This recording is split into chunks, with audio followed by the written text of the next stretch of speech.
지난주부터 베드로는 거짓 교사들이 어떠한 죄들을 짓고 있는지 일러주기 시작했습니다. 왜냐하면 지금 소아시아의 교인들이 자신들이 어떤 죄, 무슨 죄를 짓고 있는지도 모르고 그 거짓 교사들의 거짓 가르침을 따르고 있기 때문이죠. 그래서 지난주에 베드로는 그 거짓 교사들이 성경에 기록된 예수님의 부활과 재림과 심판에 대한 내용들을 거부하는 죄를 저지르고 있다고 했습니다. 그럼 여러분, 그 거짓 교사들은 왜 그런 내용들을 거부했습니까? 그 가르침들이 사실이라면 자신들의 탐욕적인 행위들이 심판받을 것이기 때문입니다. 그래서 그들은 자신들의 범죄한 행위들을 합리화하기 위해 성경의 내용들 중에 자신들이 원하는 것만을 받아들이고 자신들이 듣기 거북한 내용을 모두 거부해 버렸습니다. 그리고 그것을 소아시아 교회의 교인들에게도 가르쳤죠. 그래서 베드로는 그들이 지금 어떤 범죄를 저지르고 있는지에 대해서 지금 일러주는 것입니다. 그리고 그에 이어 오늘 본문에서 베드로는 그 거짓 교사들의 또 다른 범죄들을 일러줍니다. 먼저 12절을 보시면 베드로는 그들이 본래 잡혀 죽기 위하여 난 이성 없는 짐승 같다라고 하죠. 그들은 이성 없는 짐승들처럼 정상적인 이해력이 없는 이들이라는 것입니다. 그런데 여러분, 베드로는 왜 그들이 그렇게 정상적인 이해력, 정상적인 이성이 없다고 합니까? 그 앞에 그 짐승들이 왜 이성이 없는지에 대해서 설명하는 부분을 보시면 그 짐승들은 잡혀 죽기 위해 태어났기 때문에 이성이 없다고 하죠. 여러분, 이 세상 모든 생물들 중에 죽기 위해서 살아가는 생물이 있습니까? 없죠. 죽기 위해 살아가는 생물은 없습니다. 정상적인 생물이라면 다 생존을 위해서 살아갑니다. 그럼 죽기 위해 살아가는 생물은 어떤 생물입니까? 정상적인 이성이 없는 생물이라는 것입니다. 그럼 여러분, 왜 지금 베드로는 그 거짓 교사들을 죽기 위해 사는 그런 이성 없는 생물이라고 표현한 것일까요? 그것은 지금 그들이 성경에 게시된 심판에 대한 내용을 일부러 거부하고 있기 때문입니다. 지금 이 생에서 자신들 마음대로, 자신들 욕심대로 살아보고자 성경이 게시한 심판을 일부러 모른 척하고 스스로 악행을 행하면서 스스로 영원한 죽음으로 향하고 있기 때문이죠. 그래서 베드로는 그들을 그렇게 죽기 위해서 살아가는 정신 나간 인물이라고 표현을 하는 것입니다. 그런데 문제는 지금 그렇게 정신 나간 짓을 소아시아의 교인들도 생각 없이 따라한다는 것이 문제죠. 그래서 베드로는 지금 소아시아 교인들에게 지금 너희가 하는 행위가 그렇게 이성이 없이 죽기 위해 몸부림치는 행동임을 알려주는 것입니다. 그리고 12절 하반절을 보시면 베드로는 그렇게 이성 없는 거짓 교사들은 자신들이 알지 못하는 것을 비방하고 그들의 멸망 가운데서 멸망을 한다라고 하죠. 무슨 말입니까? 그들은 성경이 게시하는 예수님의 재림과 심판이 없다고 비방을 하는데 그들의 그런 비방은 그들이 성경에 대한 지식이 전혀 없기 때문에, 무지하기 때문에 할 수 있는 짓이라는 말입니다. 그래서 그들은 자신들의 멸망, 곧 심판을 자초하는 자들이라는 것이죠. 그리고 다음 13절 상반절을 보시면 베드로는 그들이 불의의 값으로 불의를 당한다고 하죠. 그들은 자신들 스스로 범죄를 자초했기 때문에 그 일로 심판을 받을 것이라는 말입니다. 너무도 당연한 말을 하고 있습니다. 그리고 그 다음 13절 하반절을 보시면 베드로는 그들이 낮에는 즐기고 노는 것을 기쁘게 여긴다라고 하죠. 즉 그들은 게으르다는 것입니다. 여러분, 이 성경에서는 그런 게으름을 하나님의 심판을 부르는 죄악이라고 지정합니다. 이사야 5장 11절을 보시면 예언자 이사야도 그런 게으른 자들이 심판을 받을 자들이라고 말합니다. 이사야는 아침에 일찍 일어나 독주를 마시며 밤이 깊도록 포도주에 취하는 자들은 화 있을진저라고 말을 하죠. 즉 대낮에 일을 하지 아니하고 놀기 좋아하는 자들은 범죄한 자들, 그래서 심판을 받을 자들이라는 것입니다. 그처럼 이 성경에서는 낮에 일하지 않고 놀기를 좋아하는 것을 죄악의 목록에 놓고 있습니다. 또한 고대 사회에서도 그러한 게으름은 큰 죄악으로 여겼죠.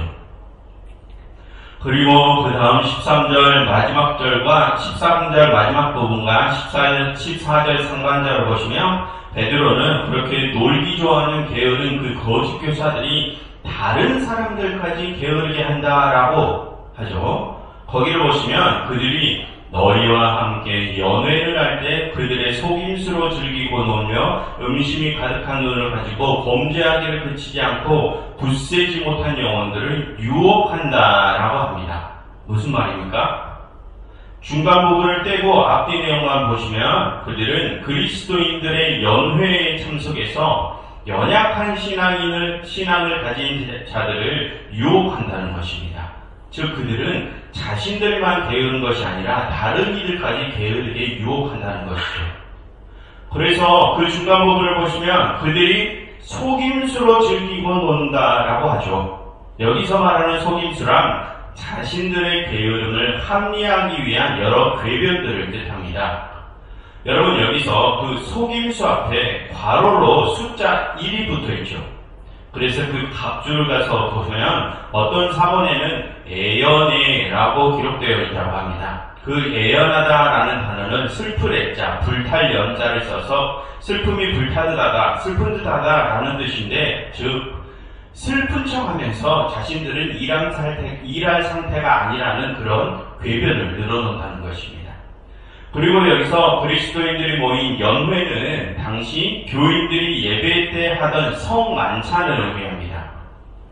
여러분 당시는 하루 한 끼도 먹기 어려운 이들이 많았었기 때문에, 그리고 특히나 당시 소아시아 교회에는 대부분이 노예 계급층의 사람들이었기 때문에 주일 예배를 드리면서 음식을 나누는 일은 굉장히 중요하다고 했었죠. 그래서 예수님께서는 그 음식 나누는 일을 성만찬 예전으로 땅에 따로 정해주셨습니다. 그래서 예배 때 항상 그런 성만찬을 나누게 하셨죠. 그처럼 여기서 말하는 연회는 동네 잔치의 의미보다는 당시 예배 때 이루어지는 성만찬의 시간, 즉 그리스도인들의 성만찬 교제의 시간을 뜻합니다. 그런데 여러분, 그런 성만찬 교제의 시간에 그 거짓 교사들이 다른 이들을 속여서 자신들처럼 게으르게 살도록 만든다는 것 아닙니까? 교회에 들어와서 교인들을 게으르게 만든다는 것입니다. 자신들만 게으르면 자신들만 심판받고 끝나면 될 것인데, 다른 교인들까지 궤변으로 속여서 그들도 게으르게 만들어서 그들도 심판받게 한다는 것입니다. 그런데 여러분, 그들은 왜 그렇게 다른 이들까지 게으르게 만들까요? 여러분, 만약 내가 어떤 범죄를 저질렀는데 옆에서 많은 사람들이 그 범죄를 같이 저지르면 어떤 생각이 들까요? 모든 사람들이 다 같이 범죄를 저지르니 내가 행하는 그 범죄가 마치 범죄가 아닌 것처럼 느껴지지 않겠습니까? 여러분, 범죄의 심리학에서 보면 그렇게 공동이 저지르는 범죄에 관해서는 죄책감이 현저히 줄어든다고 합니다. 그래서 한 개인이 어떠한 범죄를 저지르는 것보다 집단이 범죄를 계획하면 훨씬 더 그 범죄를 실행에 옮기는 일이 쉬워진다고 하죠.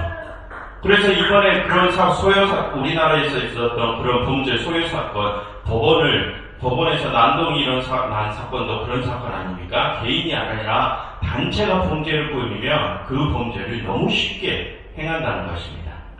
아무튼 그처럼 14절 상반절을 보시면 지금 거짓 교사들은 자신들의 죄책감을 누그러뜨리기 위해서 그렇게 항상 다른 이들도 자신들과 똑같은 죄를 짓게 만들려고 눈에 불을 켜고 다닌다고 합니다. 그리고 마지막으로 14절 하반절을 보시면 그렇게 게으르고 다른 이들까지 그 게으름으로 끌어들이는 이들은 탐욕에 연관된 마음을 가진 자들이요 저주의 자식들이라고 베드로는 말합니다. 여러분, 그처럼 이 성경은 낮에 일하지 않고 놀고 먹기를 좋아하는 게으름을 저주받을 자식들이시라고 단언합니다. 게으른 이들은 저주의 자식들 즉 사탄의 자식들이라고 단언하죠. 그럼 여러분 지금 우리는 어떻습니까? 우리는 이 게으름에 대한 말씀을 받아들입니까? 여러분 지난주에 베드로가 뭐라고 말했습니까? 성경의 말씀은 어떤 것은 받아들이고 어떤 것은 받아들이지 않아도 되는 것이 아니라 그 모든 말씀을 다 받아들여야 한다고 했었죠. 성경의 가르침들 중에 내 마음에 듣는 것만 취하고 내가 듣기 거북한 것을 버리면 안 된다고 했습니다. 그렇게 성경의 말씀을 취사선택하는 행위 또한 심판을 불러오는 행위라고 했죠. 그럼 여러분 지금 우리는 어떻습니까? 이 게으름에 대한 성경의 가르침도 그렇게 심판을 받을 만한 죄악으로 받아들일 수 있습니까? 그래서 그 게으름이란 경제를 우리가 엄중히 대할 수 있습니까? 여러분 성경 말씀을 취사선택하는 것이 아닙니다. 그러니 여러분 오늘 이 게으름과 관련된 말씀 또한 정말 심판과 관련된 말씀임을 확실히 받아들이고 항상 성실과 열심으로 우리에게 주어진 모든 일들에 임했으면 좋겠습니다. 그래서 마지막 심판에서 어느 것 하나에도 우리가 거르낌 없이 우리 모두가 다 구원받을 수 있기를 바랍니다. 여러분 이 시간 이렇게 기도하면 좋겠습니다. 하나님, 저희가 모든 일에 열심이신 하나님을 닮아 저희도 모든 일에 열심을 내게 해주세요. 그래서 저희가 마지막 심판에서 멸망받지 않게 해주세요 라고 함께 기도하면 좋겠습니다.